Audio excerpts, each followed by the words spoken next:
मायावती के एक प्लान से नीतीश कुमार और तेजस्वी यादव को लगा झटका। बिहार की सियासत गरमाई। बसपा ने कस ली कमर। 2025 विधानसभा चुनाव में 243 सीटों पर चुनाव लड़ने की तैयारी। जो वोट अभी राजद और जदयू को मिल रहा था, उसी वोट पर मायावती की भी नजर।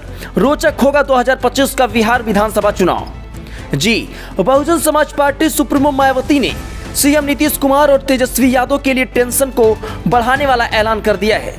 बसपा ने ऐलान किया है कि वो 2025 के बिहार विधानसभा चुनाव में सभी 243 सीटों पर अपने उम्मीदवार उतारेंगी। पार्टी ने इसके लिए जमीन तैयार कर तैयारियां शुरू कर दी है और हर 10 बूथ पर एक सेक्टर बनाया जा रहा है।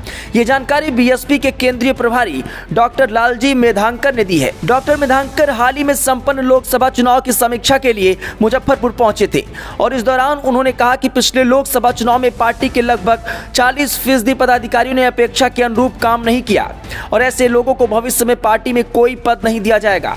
डॉक्टर मेधांकर ने आगे कहा कि पिछले विधानसभा चुनाव में बीएसपी ने जैनपुर सीट जीती थी और रामगढ़ सीट पर पार्टी को मामूली अंतर से हार का सामना करना पड़ा था।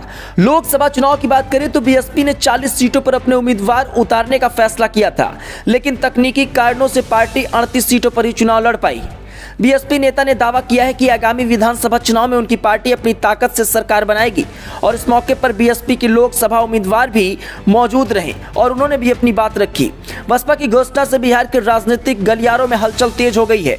बीएसपी के इस फैसले से जनता दल यूनाइटेड यानी जेडीयू और राष्ट्रीय जनता दल यानी आरजेडी गठबंधन की चिंता जरूर बढ़ेगी। दरअसल माना जाता है कि दलित पिछड़ा समाज का वोट मायावती के साथ रहता है। ये वोट अभी तक नीतीश कुमार और राजद में जाता था, लेकिन बसपा सभी सीटों पर चुनाव लड़ती है तो ये वोट बसपा को मिल सकता है और ऐसे में नुकसान राजद और जदयू को हो सकता है। बीएसपी सुप्रीमो मायावती ने पहले ही साफ कर दिया है कि उनकी पार्टी किसी से भी गठबंधन में शामिल नहीं होगी, अकेले चुनावी मैदान में उतरेगी और ऐसे में बीएसपी का यह कदम सत्ताधारी गठबंधन के लिए कई सीटों पर मुश्किलें पैदा कर सकता है। देखना होगा कि क्या बीएसपी अपने इस ऐलान को अमली जामा पहना पाती है और बिहार की राजनीति में अपनी मजबूत पहचान बना पाती है या नहीं। ब्यूरो रिपोर्ट, जीआर खबर।